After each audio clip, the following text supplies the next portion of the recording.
నంద్యాల కడపలో ఉక్కు ఫ్యాక్టరీ సాధనకై రాష్ట్ర వ్యాప్తంగా ఉద్యమాలు. మహాసభల లోగో విడుదల చేసిన నేతలు. అత్యంత వెనుక ఉన్న ప్రాంతం రాయలసీమ కడపలో ఉక్కు ఫ్యాక్టరీ నిర్మాణం కోసం నిధులు విడుదల చేయకుండా నిర్లక్ష్యం చేస్తున్న నేపథ్యంలో ఏఐవైఎఫ్ ఆధ్వర్యంలో రాష్ట్ర వ్యాప్తంగా ఉద్యమాలు నిర్వహిస్తామని ఏఐవైఎఫ్ రాష్ట్ర కార్యదర్శి నక్కీ లెనిన్ బాబు తెలిపారు. శుక్రవారం నాడు సిపిఐ జిల్లా కార్యాలయం స్వామిరెడ్డి భవన్ నందు ఏఐవైఎఫ్ 22వ రాష్ట్ర మహాసభల లోగోను ఏఐవైఎఫ్ మాజీ జిల్లా నాయకులు షేక్ బాబా, ఫక్రుద్దీన్, షేక్ రియాజ్, నాగరాముడులతో కలిసి ఆవిష్కరించారు.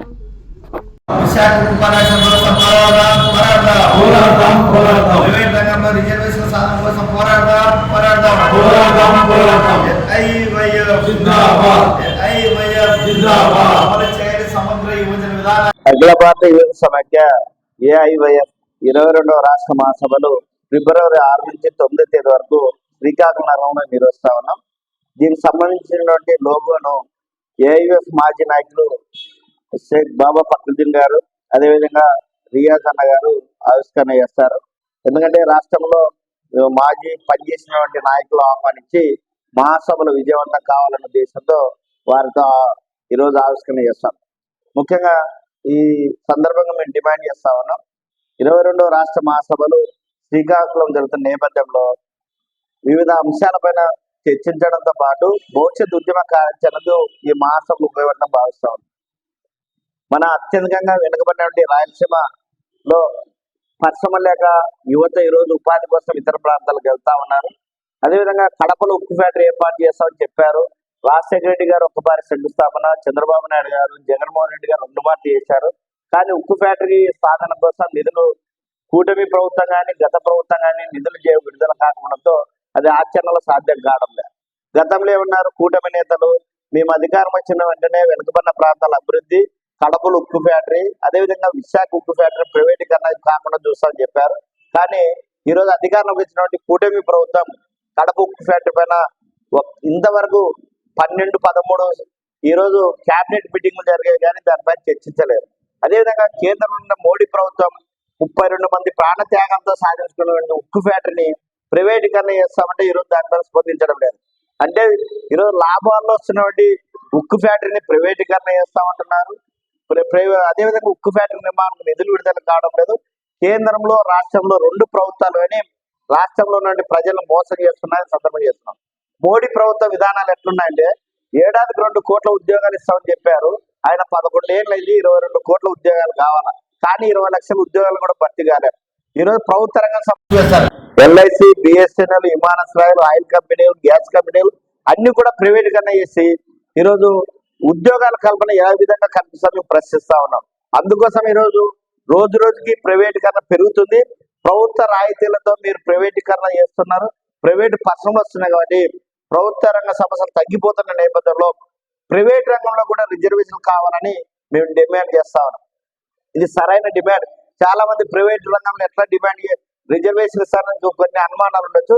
కానీ ప్రభుత్వంతో అనేక రాయితీలు తీసుకొని ఈ రోజు వాళ్ళు లాభాల్లో ఉంటున్న సమస్యలు ప్రజలకు సంబంధించిన అంశాలతో ఉన్నట్టు కాబట్టి ప్రైవేట్ రంగంలో కూడా రిజర్వేషన్లు కల్పించి బడుగు బలిగిన వర్గాల నిరుద్యోగులందరూ కూడా ఉపాధి కల్పించాలని కోరుతా ఉన్నాం.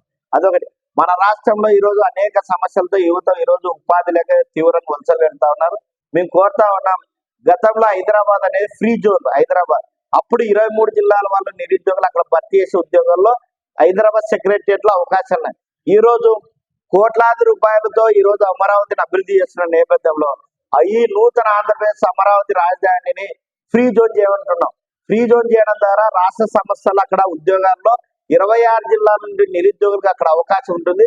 కాబట్టి రాష్ట్ర రాజధాని అనేది 26 జిల్లాలకు సంబంధించి కాబట్టి రాష్ట్రంలో ఉన్న పెట్టుబడులన్నీ అక్కడే వస్తున్న నేపథ్యంలో ఫ్రీ జోన్ చేయడం ద్వారా అందరికి కూడా అవకాశాలు ఉంటాయని కోరుతా ఉన్నాం.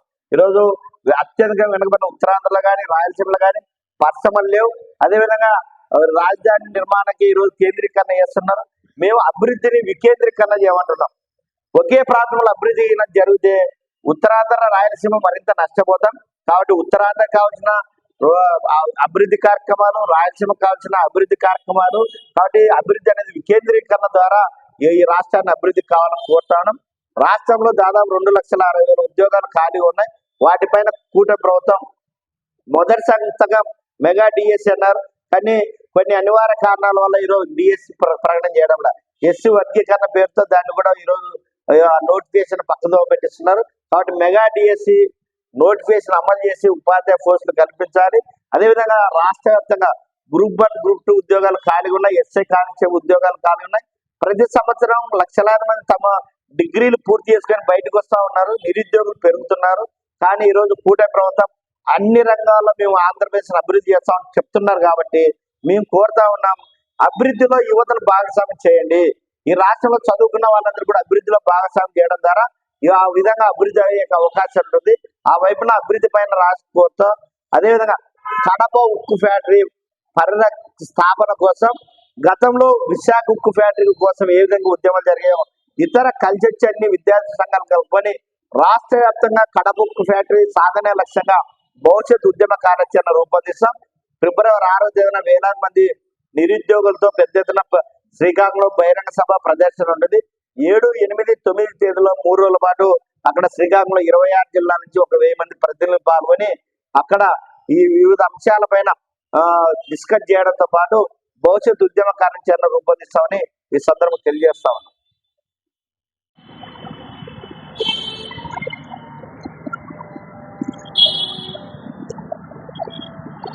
ఈరోజు రాష్ట్రంలో ఉన్నటువంటి నిరుద్యోగత ఉపాధి కల్పించాలని చెప్పేసి, అదేవిధంగా నిరుద్యోగత వైపు ఈ రాష్ట్ర ప్రభుత్వం, కూటమి ప్రభుత్వం కూడా ఒకసారి ఆలోచన చేయాలని చెప్పేసి, వాటితో పాటు మన నంద్యాలలో ఉన్నటువంటి స్థానికంగా మూతపడిన పరిశ్రమలను విడుదల చేసి నిరుద్యోగ ఉపాధి కల్పించాలి. కొత్త పరిశ్రమలను తీసుకొని వచ్చి స్థానికులకి ఉపాధి కల్పించే విధంగా ఈ ప్రభుత్వము ఏర్పాటు చేయాలని విజ్ఞప్తి చేస్తున్నాం. వాటితో పాటు మనం గమనించాలి, ఈ రాష్ట్రంలో ఇంతకు ముందు గతంలో ప్రభుత్వంలో 2-3 ఉప ముఖ్యమంత్రులు ఉండేవాళ్ళు. ఇప్పుడు ఉన్నటువంటి ప్రభుత్వంలో ఒకరికి వన్ ఆఫ్ ది మ్యాన్ గా ఇప్పుడు 2 సీఎంలుగా ఉన్నట్టుగా పరిపాలన సాగుతున్నది. వీళ్ళు కూడా జిల్లాల విభజన పరంగానే 13 జిల్లాలకు ఒకరు, 13 జిల్లాలకు ఒకరు విభజన చేసుకుని నిరుద్యోగత లేకుండా చేసే విధంగా వీళ్ళు మన నిరుద్యోగత ఉపాధి కల్పించే విధంగా, ఉద్యోగాలకు అవకాశం కల్పించే విధంగా వీళ్ళు పరిపాలన సాగిస్తే బాగుంటుందని కూడా తెలియజేస్తున్నాం.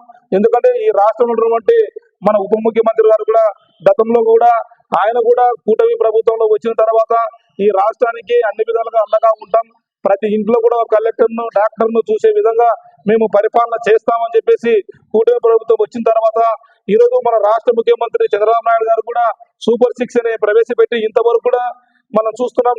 నిరుద్యోగులకు పక్షాన కానీ విద్యార్థులకు కూడా దగ్గర 3,000 నుంచి 4,000 కోట్ల రూపాయలు కూడా ఇంతవరకు నిధులు కేటాయించకుండా, ఉండేటువంటి ఉద్యోగాలను కూడా అవకాశం కల్పించకుండా మన రాష్ట్రంలో 2,50,000 నుంచి 3 లక్షల ఉద్యోగాలు ఖాళీ ఉన్నా కూడా ఇంతవరకు ఒక ఉద్యోగ నోటిఫికేషన్ ఇవ్వకపోవడం అనేది కూడా చాలా బాధాకర విషయం.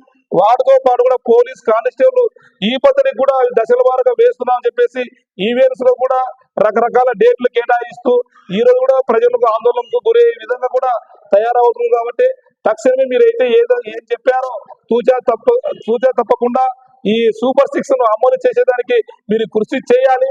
లేని పక్షంలో ఏఐవైఎఫ్ పాత్రంలో కలిసొచ్చి విద్యార్థి యువజన ప్రజా సంఘాలను నిరుద్యోగులందరూ కలుపుకొని కూడా రాష్ట్ర వ్యాప్తంగా ప్రత్యక్ష ఆందోళన కార్యక్రమం చేపడతాం. వాటికి రాష్ట్ర ప్రభుత్వమే బాధ్యత వహించాల్సి ఉందని తెలియజేస్తున్నాను. నాగరాముడు, ఏఐవైఎఫ్ జిల్లా ప్రధాన కార్యదర్శి. వివిడి న్యూస్ టీవీని తక్షణమే సబ్స్క్రైబ్ చేసుకోండి. నోటిఫికేషన్ కోసం బెల్ ఐకాన్ క్లిక్ చేయండి. మరిన్ని అప్డేట్స్ కోసం ప్రతి ఒక్క కుటుంబానికి ఉచిత ప్రకటనలు వచ్చే విధంగా మీకోసం మీ ముందుకు వివిడి న్యూస్ టీవీని ఏపీ ఫైబర్ నందు 99వ ఛానల్ మరియు యూట్యూబ్ నందు వీక్షించెదరు.